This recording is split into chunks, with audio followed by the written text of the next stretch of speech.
we have a special singer for you. But there's nobody with the voice like this man, and so it's an honor that you're here, and I appreciate it very much. International tenor Christopher Macchio's uplifting performance. Christopher Macchio has the most beautiful voice I really believe I've ever heard. Christopher Macchio! Christopher Macchio. Christopher Macchio! Hi, Christopher. Nice to meet you. You just tore the house down.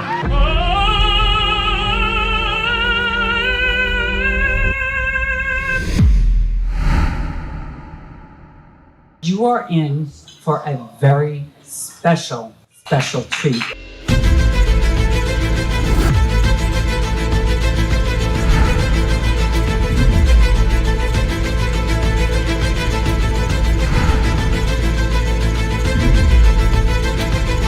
I heard him sing 3 notes, and I was dropped to my knees with tears.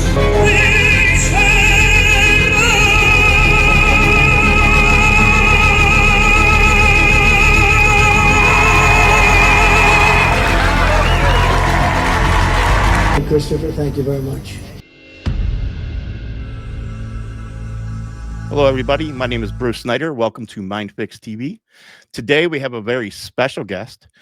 With us is Christopher Macchio. Christopher Macchio is an international classical crossover vocalist known globally for his command performances from Carnegie Hall, the Lincoln Center, the White House balcony, and the RNC on live international television.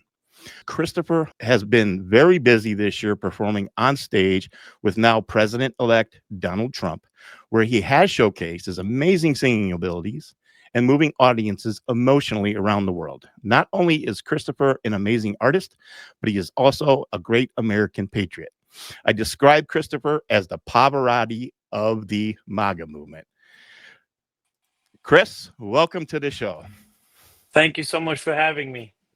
Absolutely. I'm so glad for you to be here today. It's an honor and a pleasure to have you on here, taking out the time to give people a little bit of a background about yourself and how it all got started. So let's jump into it right away. So before we go back a little bit about yourself and your background, tell everybody at home, because I know they want to know this answer to this question. What is Donald Trump like, and what is your relationship with him?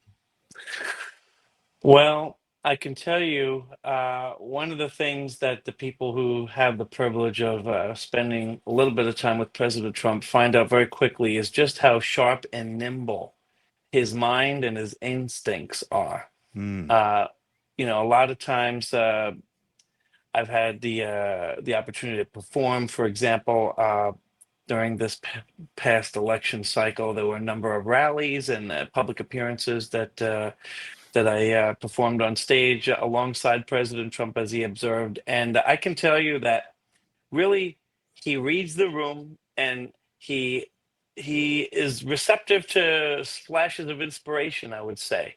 And so there have been times where the campaign and the staff have come up with what they think is going to be an effective presentation. And then at the last minute, for whatever reason, President Trump will have a stroke of inspiration, and then everything changes. And so the staff and we all have to be prepared to, to make whatever it is that he wants to happen on a dime. And we really pulled it off on a number of occasions. And so that kind of sense of, really maintaining that kind of flexibility and being around somebody who knows how to communicate with people so effectively is one of the things that, at least, in the context that I've been around him during the election cycle, really come to the forefront. When it comes to more on a personal level, he's and this actually came across in some of the public appearances as well. He's very, very gracious and generous. And these are qualities that the mainstream media doesn't often like to explicitly link with, President Trump, but really he is. typically a performer or a singer, especially when you're not a huge celebrity with 20 million followers or 100 million followers, you kind of they can place you in not the most prominent light because at the end of the day, the attention's on the candidate. Yeah. And President Trump saw fit to share my voice with the country in such a way that he really did his best to make sure it was front and center. And so there were times where I was supposed to, make a performance after he had left the stage, for example. That was what the campaign staff had come up with. Okay, we'll have President Trump speak, and then Christopher will come out and sing a few songs for the benefit of the crowd and so forth. And of course, the pundits would be speaking over my performance by that point. And on a number of occasions, he made sure that I actually came out and joined him on stage during the speech and called out my name more than once from the stage so that people would know who is this person whose voice, whose music he is intending to share with the nation. And so I think that speaks to his selflessness, his capacity for selflessness and generosity. Again, qualities that the media really tries their best to not give him credit for, but that he's more than capable of. And I'm just one small example, of course. I mean, people who care and who are receptive to this information are aware of any number of anecdotes about that illustrate this point where he paid off someone's mortgage who he thought was who had done him a kindness, where he repays the loyalty of people who have supported him or done him some kindness in some way. And so that it's been a privilege for me to get to know him as a person, as a man, as well as my very favorite president. And I am a student of history, and there's nobody else that even comes close. There really is. Hello, everybody. I'd like to welcome you to an evening under the stars with some captivating music from Chris Macchio. Thank you very much, everybody. I'll go up here because I want to say hello to Christopher. Because I got to know Christopher. My brother, Robert, was a big fan of Christopher. And Christopher came to the White House, and he was incredible. We had him actually at a very special occasion. He played the patio. We call it the patio. It's actually overlooking everything, overlooking the great lawns of the White House. Such a beautiful place. Hopefully we'll be back soon because our country's going to hell. That's amazing. And to hear what you just described, how President Trump would make sure that he brought you out on stage, that you were front and center, that the world got to see you and your amazing talent. So which brings me to the question, and I just want to back up. So tell everybody at home to get a little bit about you. Where did you grow up? What was your family like? I actually grew up on Long Island. Okay. My both in the center of Long Island and Holbrook, and also in Sag Harbor during the summers. So a little bit of the Hampton scene, but as a kid, that's not really it's not really the kind of fun that it is when you're an adult. But I worked for my father for the family business, much like the Trump children worked for their father in the family business. So I born and raised on Long Island, and then I had the privilege of going to Manhattan School of Music Conservatory in the city, and so from that point on, I was pretty much based in the city. And when did you discover, like, at what age did you discover, hey, I think I've got some talent here? Well, to be honest with you, I had a sneaking suspicion for pretty much my whole life, but because my personality, my disposition was really more academically focused, more cerebral, I really did my best to keep my voice a secret from my family, from my parents, and from any of the teachers at school.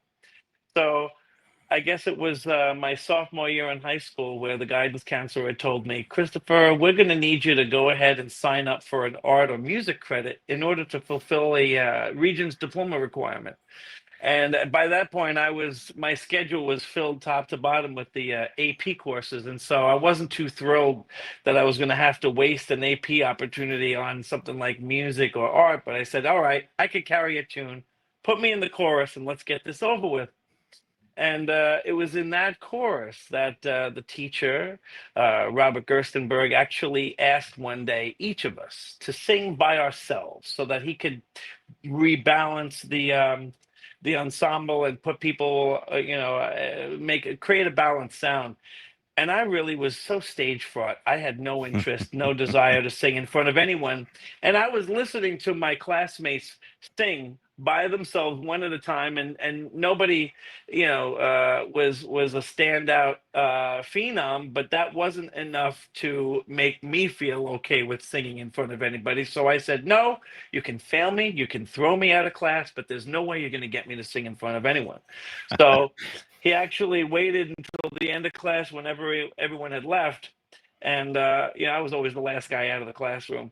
And so he pulls me aside and he says, Christopher, everybody's gone, just you and me. Before you go to your next class, please just sing for me so I can mark it down in the book. So I said, all right. I sang for him. And he was just totally blown away. I can't believe what kind of a voice. Nobody. I am. He's like the chorus teachers and the other grade levels never told me about you. I said, well, that's because I wasn't in the chorus. I didn't, it wasn't an interest. And he said, well, listen, you have got a gift from God and an obligation to share that gift. Amen. And I was, to be honest, it kind of made me sick in that moment, because now he's putting this on me, this onus to share this gift I'd been given. And really, I just wanted to, satisfy my academic interests. And, but at the same time, up until that point, I had not had in my life a vehicle to truly connect with people. I was a person of books, of letters, and I spent most of my time by myself reading books. And so all of a sudden, because of this teacher at this school at that moment in time, everything changed. And all of a sudden, I was presented with a beautiful opportunity to use music, to use the gift that I'd been given to connect with people, and also to facilitate them connecting with one another. And so over the years that I've had the privilege of performing, I realized that that's really what it was all about. I got past my, my fear, my stage fright, and I realized it wasn't about me. It wasn't about proving to anyone that I had some kind of talent that, they had heard I had, and it was really just about using whatever gifts I have, my voice among them, as a tool to create something even more important, which is the spirit and sense of community with one another. And so the audience the audiences I perform in front of, that's ultimately the goal, is to give them a good time and to articulate some of those universal realities of the human condition in a way that makes them feel more connected to me and to one another by the end of the presentation. That's what it's all about. And when I sang with President Trump at Butler, Pennsylvania, for example, that was the goal. That was his goal, I believe. I can't speak for him, but I can imagine that was part of his goal, is let us, out of the tragedy that occurred on July 13th, let us pay tribute to our hero, Corey Compratore, the firefighter who lost his life that day. And let us use this opportunity to unite, to use the universality of music as an opportunity to unite behind our shared values as a party, as a nation, as citizens of the world. And I think it came across in the most beautiful way. And so that's really what my career has become all about. Not about me, not about the man on stage, but about the audience and the sense of community that we can all create together through music and through the arts.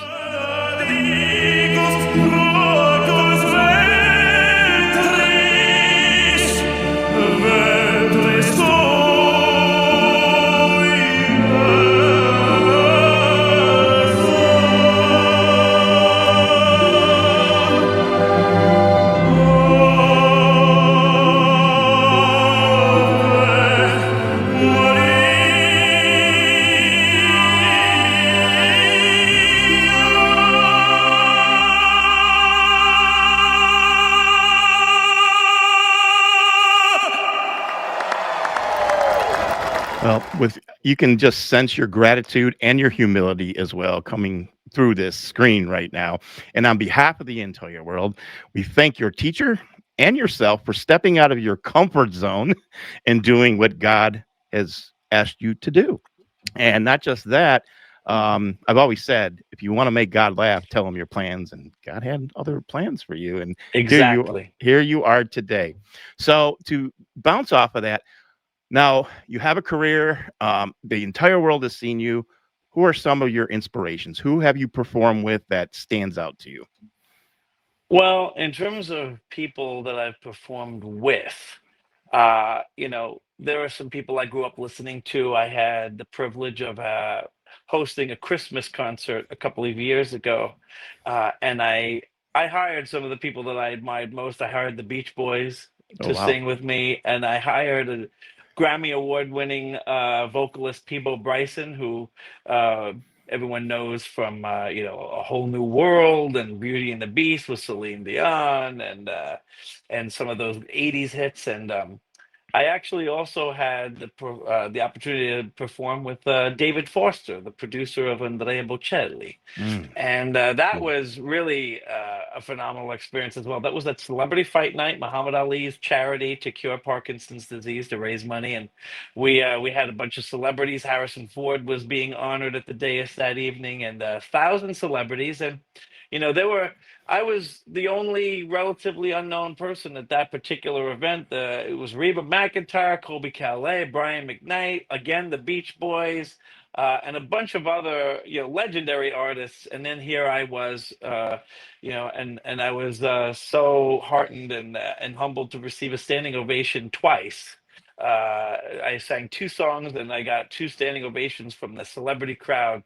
So that to do that with somebody as distinguished in the classical crossover space as Mr. David Foster, that was really, really a special treat for me. Absolutely. Amazing. Amazing. And by the way, my father's favorite all-time band is the Beach Boys. So I just wanted to throw that out I there. love it. They're amazing. And I grew up listening to them. I had Oh to. yeah. Oh yeah. Quintessential American music. Is nothing quite like it. Not at all. Not at all. So let's fast forward a little bit here. I want to talk about something in particular. COVID hits the 2020 RNC. All right. You're asked to perform on the White House balcony. You sing Nessun Dorma. And this is really, as far as I can see, the first time the world really sees Christopher Macchio on that balcony. How did that come about and why that song? Well, that came about because I had been performing for charity events that were benefited by President Trump's brother, Robert. Okay. And he was a silent benefactor, but behind the scenes, he would be very kind and gracious to me and telling me how much he enjoyed my singing for these events. And then, unfortunately, he passed away in August of Mm, 2020. And so originally the funeral was planned for the Upper East Side. And the mayor at the time, de Blasio, refused to allow that kind of funeral because of COVID restrictions and who knows, maybe partially out of spite. So we moved the funeral to the East Room of the White House. mm. And so I performed 10 songs for that funeral. 10 songs, a lot. Wow. It's a 2.5 hour funeral Wow. when you counted all the eulogies and tributes and all the music. And actually, I was privileged to have as my music director that night or that day John Kane, the keyboardist from Journey, who Whoa. was married to the then White House pastor Paula White. Wow. So I couldn't have had a better band behind me, and we had some other talented musicians with us as well. And so we did 10 songs. But in the middle of the program, the fifth song was the Lord's Prayer. Mhm. And I had told the woman running the event, I think it was Melania's chief of staff at the time, uh, this song, the Lord's Prayer, ends uh, really climactically, and I'm not quite sure it's appropriate for a funeral setting. Mm. Might be too big. And she goes, "Listen, I just fought with the president on why we couldn't fit 50 violinists in this room and still have room for any of the guests. So Wow. believe me when I tell you, bigger is better. You Bigger just is go better. for it. So when the time came, I got to tell you, I went for it. I sang it really big. And even though she had given me permission, I still felt maybe I overshot it a little. It's still a funeral. Right. But the president really loved it. He jumped out of his seat and gave me a standing ovation in the middle of that Wow. funeral. And everybody else got up after that. And after the funeral was over, people were lining up and they were taking pictures and so forth. And he saw all of the fuss. And so he called me over and he told me, he goes, your voice is absolute. I'm not going to do an impression right now, but he said that your voice is magnificent and that he had been friends with Luciano Pavarotti, also one of my greatest heroes, by the way. Good. And he said, I can't tell whose voice is better, yours or his. What a compliment. So, of course, I told him, well, Maestro Pavarotti will always be number one. He is my hero. And he said, well, as far as I'm concerned, it's just you and him and nobody else. And so after that, he said, what are you doing next Thursday? This was a Friday, so 6 days later. And I said, nothing. He goes, you are going to sing after I accept the Republican nomination for president on Thursday night. So he told Lara to get my info, and I didn't know what to make of it. You know, it was a little bit surreal. I had almost envisioned this happening in my fantasy, and then all of a sudden it unfolded along the lines that I had, fantasized about. And the next day I got a call from from the TV producers, and I was like, wow, this is real. This is happening. Wow. And so once again, I teamed up with John Cain, who performed alongside me on that balcony for the RNC. And we put it all together. And again, I alluded to before that you need to be flexible.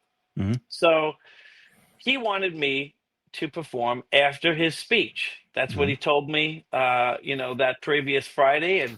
And there was a tug of war back and forth between the RNC and President Trump's staff. And so the RNC didn't want me to sing at all, I don't think. And they said, well, if he is going to sing, we'll put him where no one's really going to notice much, So they ended up scheduling me for 7:00. Now, 7:00, okay, or I had Jim Acosta with his earpiece going, it's hard to hear you back in the studio, Wolf. We got some opera singer behind me. So wasn't exactly the showcasing I was hoping for. And so I spent everything I had. I did my best, and I thought I turned in a good performance at 7:00. But really, no one was primed to listen because they were all anticipating what are the speeches going to consist of and so forth. So anyway, I did my best, and then I finished. So now, fast forward, it's around 9:30 or something like that, and now I'm listening to the speeches. I happen to be sitting next to Raymond Arroyo, and we're on the South Lawn watching the speeches. And all of a sudden, I'm approached by a Secret Service guy with the earpiece, and I'm thinking, "Am I in trouble? What's going on here? Am I someplace I'm not supposed to be? I should have, maybe I should have went back to the hotel by now. I don't know." So he says, "Mr. Macchio, you're going to need to come with me." And I said, "Why? What's going on?" He says, "The president is going to need you to perform your entire music set again after his speech." God bless him. Turned out that I guess he was aware of the timing mix-up that the RNC people had put in place, and so he wanted me to sing, at the time he originally envisioned, which was at the climactic moment. Yes. After his speech. So I go back into the White House, and now I'm my voice is gone by then. I mean, I was all excited. I had rehearsed for hours. The TV people had me rehearsing for hours beforehand. Why that was necessary, I don't know. Oh, we got to get the sound right, the jib, the TV, blah blah blah. Yeah. So I mean, and it was 95 degrees and humid. This was August in DC. You talk about the swamp. It was a literal swamp. Right. I had sweat through my Armani suit. I had like a couple of backups just in case. So anyway, I asked them for tea. I said, I need tea. And I had a fight to get my tea. Okay. The lady's yelling at me, don't spill that tea I just gave you. That carpet you're standing on is 200 years old. I said, all right, boy. don't worry. I'm not going to spill the tea. And then I went out, and they told me right before I went out, hey, you're only going to have to do 1 or 2 songs, and he's going to come back inside, and that'll be the end of it. So I said, okay, well, that's easy enough. So I went out there, and instead of just waving to the crowd and coming back inside after a song or so, the first family just did me the tremendous honor of lining up, and they looked up and watched me perform for 15 to 20 minutes, looking up at me on that balcony. I performed the entire set again. And I only stopped when I ran out of music. I didn't want to go around for a third run. So once we ran out of music and we went through all of the songs, I just graciously, I bowed my head to let the president know that I was finished. And then he finally went inside.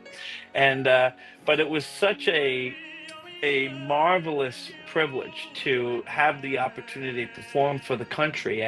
And I really, at that moment, because I was vocally tired by then, I had to marshal all of my, technical skill and all of my soul to ensure that I was able to deliver something meaningful to the nation and to the world at that time. And actually, I can't leave out the fact that John Kane, who's a born-again Christian, I believe, and again, he's married to Paula White, who was the White House pastor. I told him, my voice is shot, it's gone. He laid his hands on me, and we prayed that my voice, by God's grace, would be restored just enough to get through that performance. And so, to be honest, I wasn't at 100% by that point. I had already, spent my voice earlier that day, but by God's grace, I got through it. And what I was, whatever I was, lacking in, in the vocal power, I think, I made up for in heart and in spirituality, and I think that came through. And I got so many comments, thousands. I mean, when you talk about, I was trending on Twitter. My phone was vibrating so much that the battery died in a matter of minutes. It was going crazy, and I didn't sleep that night. I bet. When I finally, after the performance, I was gathering my equipment again, and the Secret Service came over again. And I said, oh boy. And they said, we need you to come with us. And we went down to the Oval Office, where there was a reception after the speech. And the president said, hey, he was talking, and he was holding court, essentially, with all of his closest supporters after the speech. And I come in and by the way, he had asked me to come in there, but the Secret Service and the Marines had a disagreement about if I had authorization to even go into the Oval Office. And some of them said, well, the president asked him. I said, yeah, but he's not cleared. They said, he's not cleared. Give the president what he wants. So in the end, President Trump got his way. I went in there, and he stops the conversation. He goes, everybody, this is Christopher. This is our singer for tonight. And everybody was so gracious.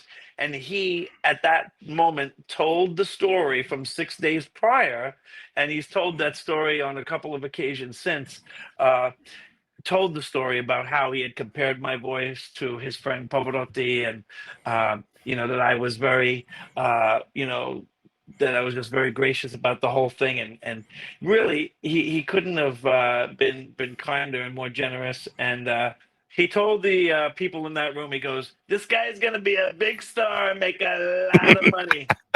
And from his mouth to God's ears, And but it was really a special moment.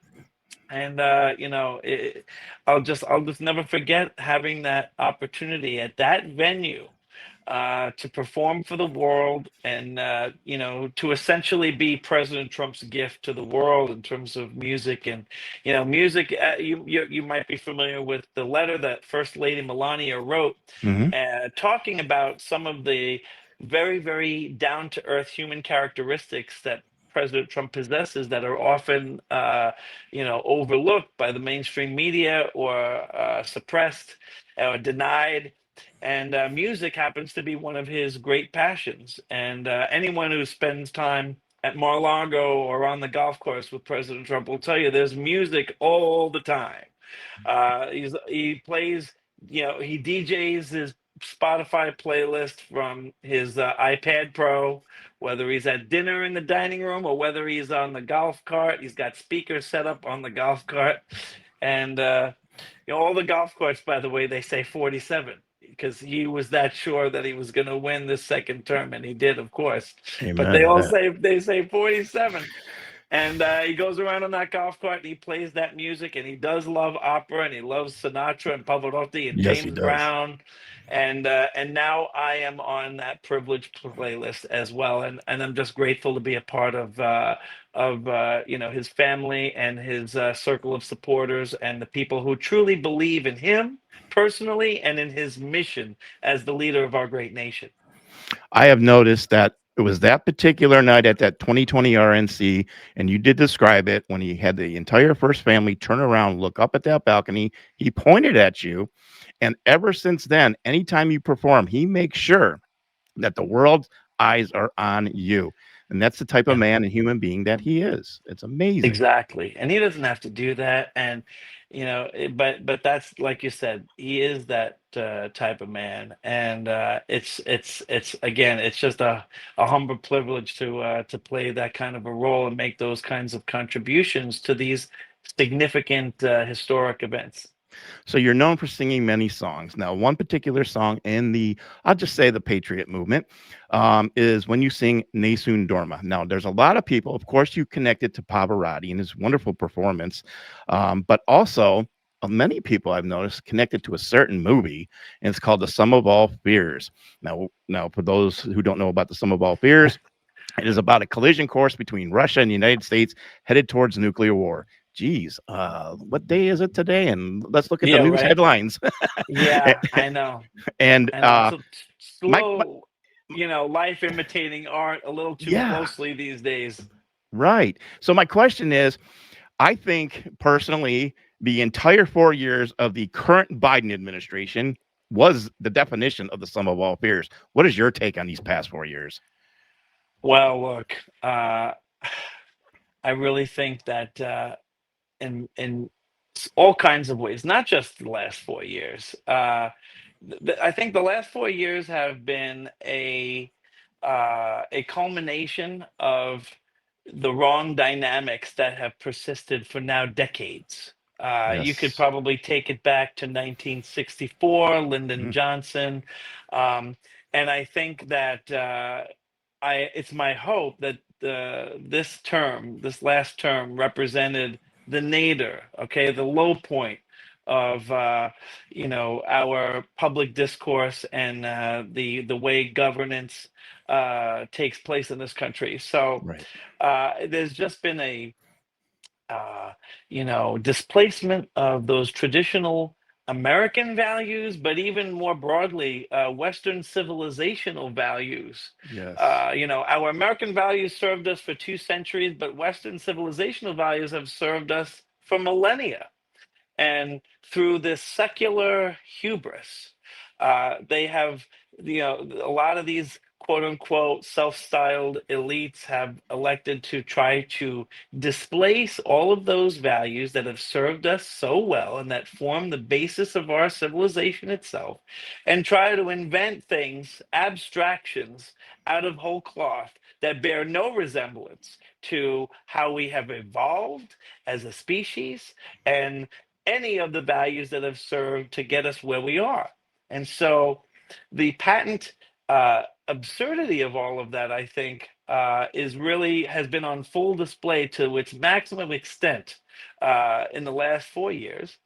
And so now we have a wonderful opportunity to press the reset button and to return to a normal state of affairs, to the values that we know deep in our hearts, not only in our frontal cortexes, but in the lower parts of our brain, those realities that we know to be true, those existential truths that are undeniable to the human condition, to our existence. And so it's really time that we get back to that. And that does not mean that there is not space and a time and place for dichotomies to exist, for debate, robust debate to occur. But we need to return the contours, restore the contours of that debate between Republicans and Democrats and right and left. Amen. To to a framework that still recognizes these existential realities that we all know to be true. We have to have a fundamental baseline of agreement on certain truths that somehow we've gotten away from in the last 50 years. So now it's time to come together and to engage in these necessary debates with once again the same shared Judeo-Christian Western civilizational values that have served us so very well for so very long. Correct. Amen to that. What a great answer. And we become so especially these past 4 years, we become so divided as a nation. And I've always said, and I don't want to go down this road, but it was a psychological operation conducted by, in my opinion, the mainstream media. But at the same time, we have to get back together. We have to come back to the reality of we have to agree to disagree, but we have to not be this division, this hatred. It's crazy. And then things happen when this hatred and division happens and the propaganda is put out. And then some people take that so serious that they take a shot at President Trump, which happened in Butler, PA. Now you return with President Trump to Butler, PA.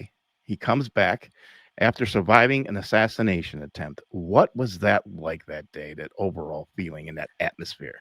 Well, first of all, I had been on a music tour in Italy when I received the call from President Trump's team. And they said, the president has a vision, wants to share your voice with the nation on this very solemn occasion. And so, again, it was clear what a privilege that was. And so I rearranged my schedule and I flew from Rome to Pittsburgh and then took a car up to essentially a very rural area.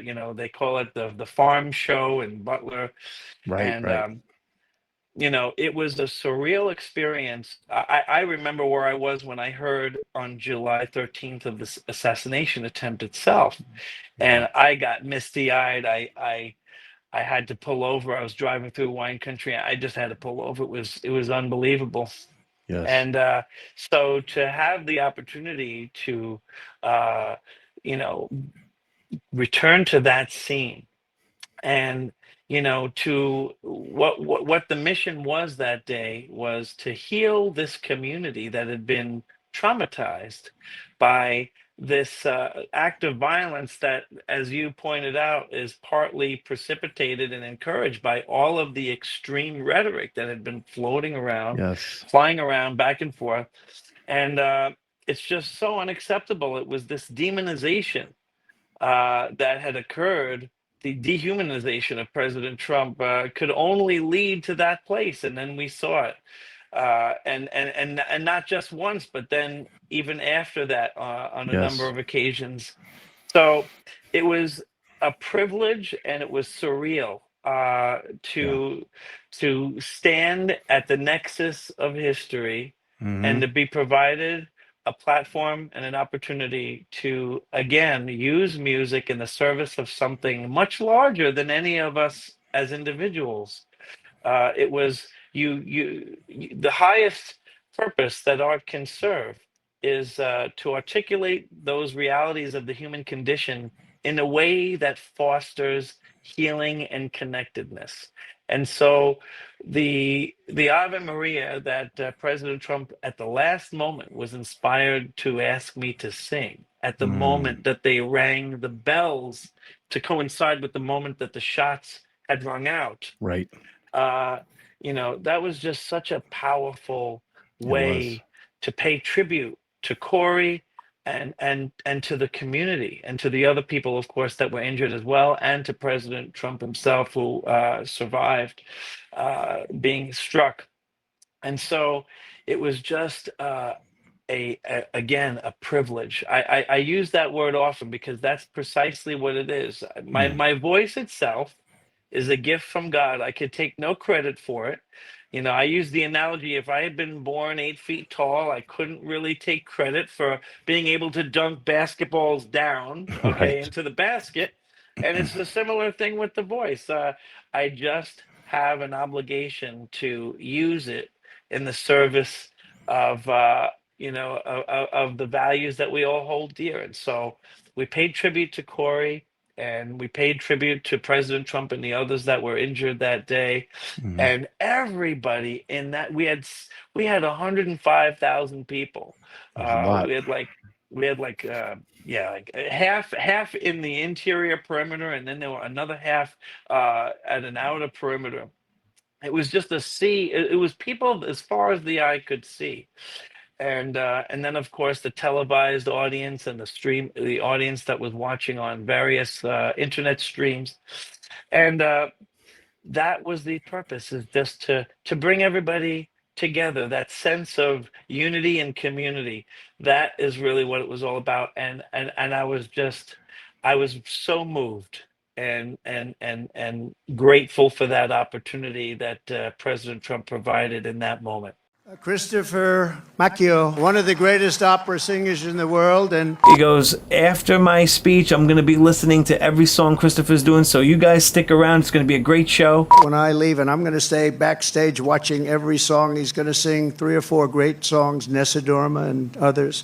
I wouldn't leave your seat too fast when we're finished today, but this is... So that was great. End of his speech comes. He's doing the YMCA dance. And instead of leaving, he calls me on stage. He had to do it 3 times because I didn't want to overstep my bounds.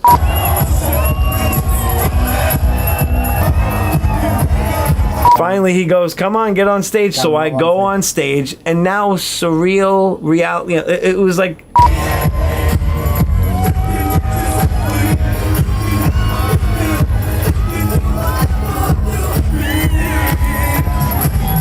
Unbelievable. Now I'm on stage with him while he's doing Young Man. Da, da, da, da, da, da, da. He just says to me, he's standing straight, stoic, strong, and he just says to me he glances over and he just goes,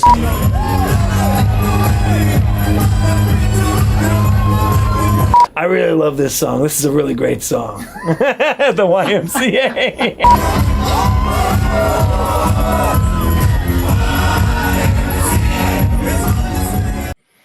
I'd like to kind of piggyback off of that a little bit. See, I believe that I'm just like President Trump, and like you described him, I'm a big fan of music, all genres. I believe music brings people together. It inspires them. I know that you feel strongly about that. The emotional connection that music, and your music in particular, brings to people. So in closing, what would you like to say to everyone watching when it comes to your talent, music, and your music was combined in the political atmosphere as well? What do you have to say? Well, again, I can say that I'm grateful that I've had the opportunity to share what's in my heart with all of the people out there around the world. I'm so privileged to have received the kind of feedback that I receive. I sing in Italian. You mentioned Nessun Dorma earlier. Now that song I guess going back to the first Three Tenors concert that coincided with the World Cup in Rome in 1990, Mhm. that song has become the battle theme of every tenor. And in the opera Turandot, the prince is literally putting his very life on the line to win the heart of the princess. And so that song is really all about putting yourself, the entire self, all of yourself, everything on the line in the service of something that you believe in, that you love. And President Trump has done precisely that. He has put his fortune on the line, his family on the line, his very life now on the line in the service of our great nation. And so I think that song is the perfect representation of that. And, you know, he started his campaign in 2016 by saying that we were going to win. And the last word in Nessun Dorma is the Italian translation of I will win, vincerò. And so that song is the perfect encapsulation of President Trump's intentions and the outcomes that he has achieved and that he will continue to achieve. We have won and we will continue to win by following the lead of President Trump. And so it's my privilege to be the musical cultural representation of that ethos, of that mantra, of that vision. And I hope to have the opportunity to continue to do that in all kinds of new ways. And you know, there's all kinds of possibilities being discussed now with respect to the new administration and different roles that I might be privileged to serve. And whatever does ultimately come down over the horizon for me, I hope that I'm able to do President Trump justice, to do the American people justice, and my fellow citizens of the world justice through the beauty of music. Amen. So, out of curiosity, do you think the world will see you on January 20th, perhaps? Well, I would not be too shocked and surprised if you end up hearing a little something from me on that day, but we'll just have to wait and see. We'll wait and see. And that's a good enough answer for me. Christopher, listen, it has been an amazing interview.